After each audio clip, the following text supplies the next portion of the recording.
Olá, tudo bem? Sejam bem-vindos à quarta aula do curso prático da Cidadania Italiana 2017. E hoje nós vamos falar sobre documentos. Quais os documentos necessários para a realização do processo? Antes da gente começar a falar propriamente dito, para te explicar exatamente como reunir os documentos, eu quero comentar algo que eu vi na última lição. Ontem foi ao ar a lição em relação à CNN. E aí, como você já sabe, se você já está seguindo esse curso desde o início, você percebe que a cada vídeo que você encontra aqui no YouTube ou no Facebook, tem um link que te leva à página onde você pode deixar dúvidas relacionadas àquela aula, àquela lição. Ontem eu respondi algumas dúvidas, e uma delas foi em relação à CNN, que foi o tema da aula de ontem, porém o inverso. Alguém me perguntou o seguinte: Fábio, o que acontece se o italiano se naturalizou? Porque aí, o que acontece na página do site do Ministério da Justiça? E aí eu quero lembrar, aproveitando, eu respondi essa pergunta e lembrei o seguinte. Na primeira lição, eu pedi para que vocês acompanhassem o curso com dois materiais importantíssimos. Que o primeiro deles é o mapa mental, que te serve como base para você entender sobre tudo que nós vamos falar aqui. E você pode baixar lá na página da primeira aula. E o Sagabook 2017, tá? Deixa eu pegar aqui. No Sagabook 2017, na página 29, eu começo a explicar sobre a CNN. Eu começo a explicar tudo que você viu na aula de ontem, já está escrito no Sagabook, na página 29. E aí das páginas 31 até a página 34, ou seja, 31, 32, 33, 34, eu falo sobre a CPN, sobre a Certidão Positiva de Naturalização. Eu explico até com uma telinha do site a mensagem que você recebe quando existe quando o site não consegue emitir uma CNN. Então, tudo isso para dizer o seguinte: é importantíssimo, é imprescindível que cada um de vocês, siga este curso com os dois materiais do lado. Esteja sempre com o mapa mental e principalmente o Sagabook 2017, porque tudo que eu estou fazendo, todas essas aulas que eu estou gravando, toda a preparação, a cada preparação de uma aula nova, eu pego o Sagabook, eu pego o mapa mental, enfim, tudo está sendo organizado de forma que você consiga, através de todos esses materiais, assimilar o maior número possível de informações e melhor, de forma mais fácil. Muito bem, recado dado, vamos para a aula de hoje. Documentação. Quais os documentos que você precisa para dar entrada no seu processo? E como eu sempre gosto, acho que já faz parte da minha didática, primeiro nós vamos fazer uma coisa aqui na prática e depois a gente vai para a teoria. Eu acho que a gente, no meu ponto de vista, no meu humilde ponto de vista, a gente aprende as coisas muito mais na prática, muito mais facilmente na prática, usando e fazendo, do que na teoria. Claro que a teoria é importante, mas a gente vai inverter. Vamos fazer uma coisa aqui na prática. É o seguinte: antes de mais nada, pegue papel. Se possível, uma folha de caderno que tenha linhas, que é mais fácil. Pegou? Ok. Você vai fazer o seguinte.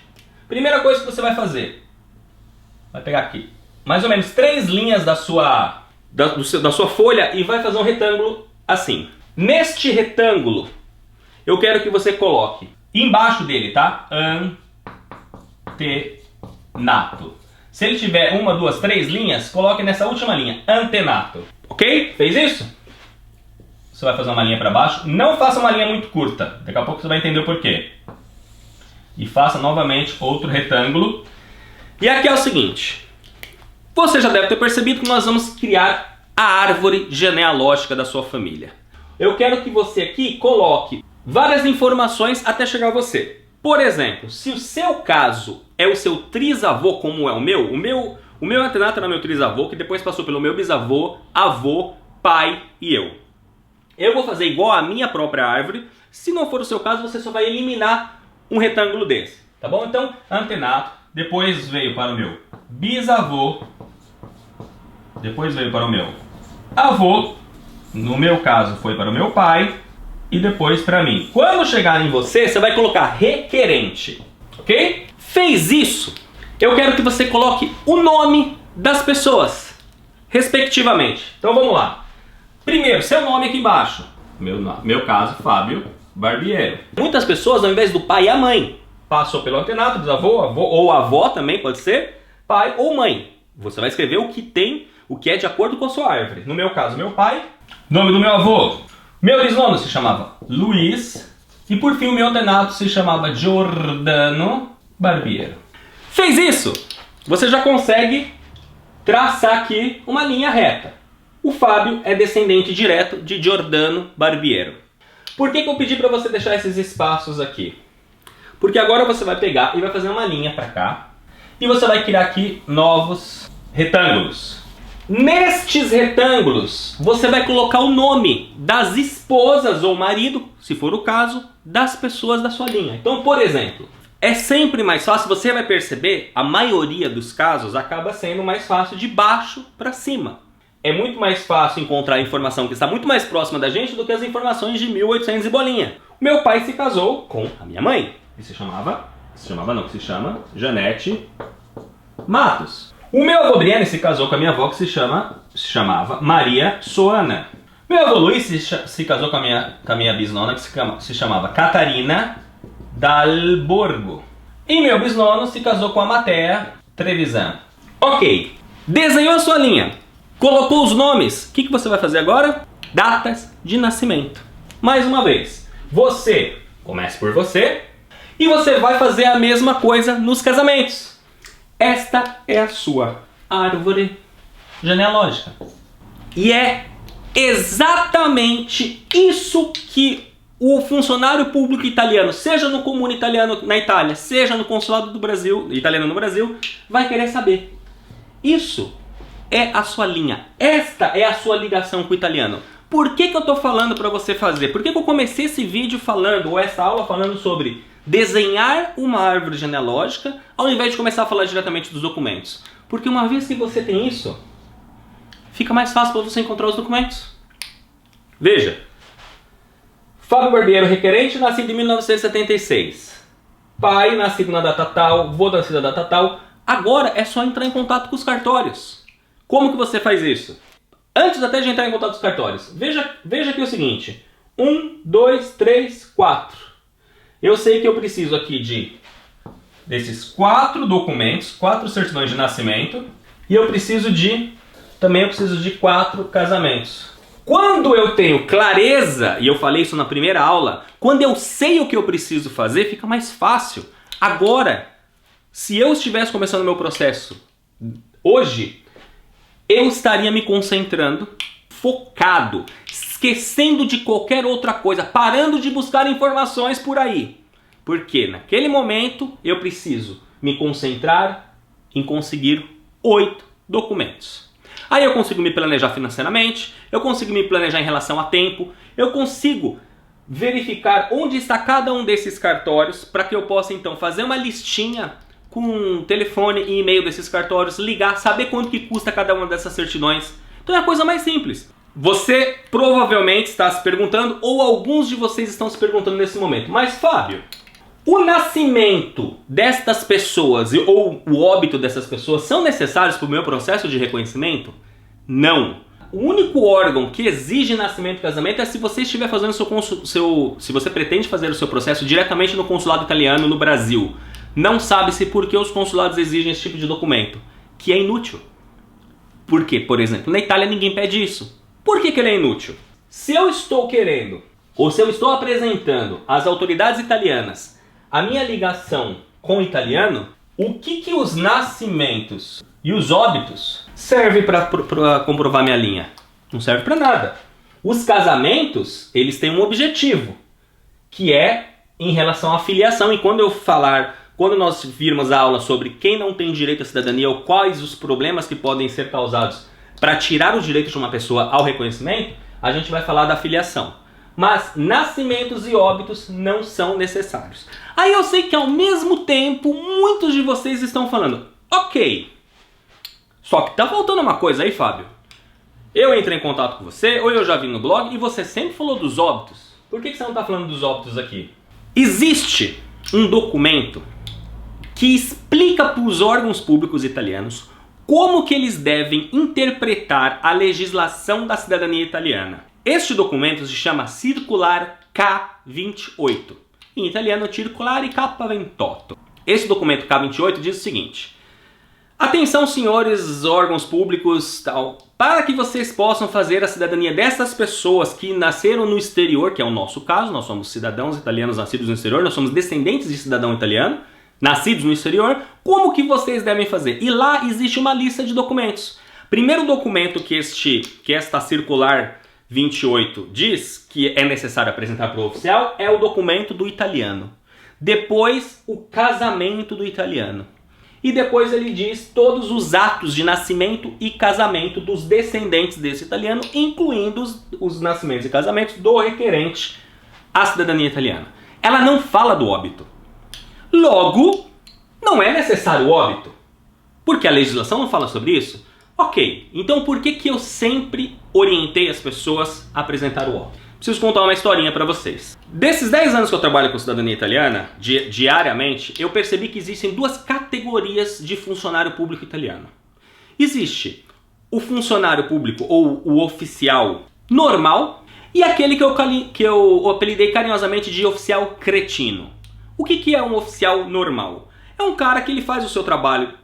Ele é funcionário público, então ele escolheu ser funcionário público, ele já ouviu falar do processo de reconhecimento da cidadania iuris sanguinis, que é o nosso caso, e ele não tem problema nenhum com isso. A única coisa que ele quer é que você apresente os documentos todos, e ele se baseia única e exclusivamente na circular K28. Ele de repente nunca fez processo algum de cidadania italiana, deste caso, que é o nosso caso, que muita gente acha que é muita gente na Itália, mas no nosso caso é minoria de representar traço. E essa pessoa, ela simplesmente quer as certidões de nascimento e casamento e acabou. Ela não está preocupada em pedir documentos adicionais. Já o oficial que eu chamo de cretino é um oficial que ou ele não gosta desse tipo de situação, ele tem preconceito com quem vem à Itália fazer o processo de reconhecimento, ou ele pessoalmente entende e acredita que nós não teríamos que ter esse direito, ou então ele nem tem nenhum problema com isso, mas ele já passou por maus bocados no passado. Ele de repente já trabalhou com cidadania de brasileiros ou de argentinos ou de quaisquer que seja a nacionalidade, com documentos falsos ou com erros, e em algum momento ele teve problemas. E quando um oficial tem problemas com uma documentação, é natural que ele comece a se resguardar em relação a isso. Eu sou oficial do Estado Civil. Eu peguei algumas documentações falsas porque, com a documentação apresentada, eu não consegui identificar aquele erro, aquela falsidade, e acabei passando e tomei uma puta de uma bronca, ou eu fui processado, ou o que quer que seja. Então, a partir de agora, para me resguardar, eu vou exigir todos os documentos extremamente corretos, incluindo as certidões de óbito. Ele pode fazer isso? Pode, porque a mesma circular K28 que diz que são necessários apenas esses documentos, diz também no finalzinho o seguinte: atenção, senhores, caso vocês tenham dúvidas em relação a essa documentação apresentada, vocês podem e devem solicitar informações ao comune de origem do antenato italiano, onde ele nasceu, ou quaisquer outros documentos que você julgar importante. E no pior das hipóteses, se você ainda tiver dúvidas em relação a isso, mande essa documentação ou as suas dúvidas para o Ministério em Roma, que nós então tentaremos te ajudar. Então, qual é a minha recomendação? Você pode me dizer: Fábio, os óbitos são obrigatórios? Não, mas são recomendados. Eu recomendo que você... Vamos pensar o seguinte: aqui nós estamos falando, por exemplo, de 3 documentos. Dificilmente são 4 documentos, tá? Mas vamos falar aqui de 3 documentos. Cada certidão no Brasil pode custar, dependendo do lugar, 25, 35, 40, 50 reais. Por causa de 150 reais, tudo bem que depois vai ter a tradução, que por causa de 200, 300, 500 reais, não vale a pena você colocar a sua cidadania em risco. Porque você nunca vai saber se um oficial vai aceitar a sua documentação ou não, até que você apresente essa documentação para ele. Então imagina você ir até a Itália, apresentar a documentação e ouvir e ficar com o coração na mão esperando alguma coisa, e o cara vira para você e fala assim: sinto muito, esses documentos estão incompletos, onde estão os óbitos? Mas a legislação não pede. A legislação não pede, mas eu peço. E aí? Quando fizer a continha dos documentos necessários a serem conseguidos nos cartórios, contem 1, 2, 3, 4, 5, 6, 7, 8, 9, 10, 11. Ao longo deste curso eu vou te dar uma planilha de custos para que você possa se programar em relação à sua cidadania. Lá você vai colocar todas essas informações, o próprio sisteminha vai calcular para você o custo que você vai ter no Brasil, o custo que você vai ter na Itália, mas é o que eu sempre falei e eu falo desde o início da primeira aula, clareza é o que vai te mover a conseguir os resultados que você deseja, tá bom? Isso é o que eu tinha para te dar nesta aula, nesta quarta aula do curso prático da Cidadania Italiana 2017. No link da descrição, se você estiver vendo no YouTube ou se você estiver vendo no Facebook, você já consegue ver o link. Clica lá, você vai automaticamente para a página. Se você tiver alguma dúvida em relação a essa aula, neste link você lá vai encontrar o campo de comentários do blog. Deixe o seu comentário, deixe a sua dúvida em relação a essa aula. Se você tem alguma dúvida de uma aula anterior, clica nesta aula anterior, no link dessa aula anterior, vá para lá e também deixa a sua dúvida, que eu vou aos poucos tirando todas as dúvidas que todos vocês têm ou sempre tiveram em relação ao processo de reconhecimento da cidadania italiana. E não se esqueça, clique em gostei se você gostou desse vídeo, clique em curtir no Facebook, compartilhe este vídeo nas suas redes sociais. Se você ainda não é inscrito no canal, clica aqui ó, nesta minha foto, para se inscrever e a gente se vê amanhã na próxima aula do curso prático da Cidadania Italiana 2017. Arrivederci!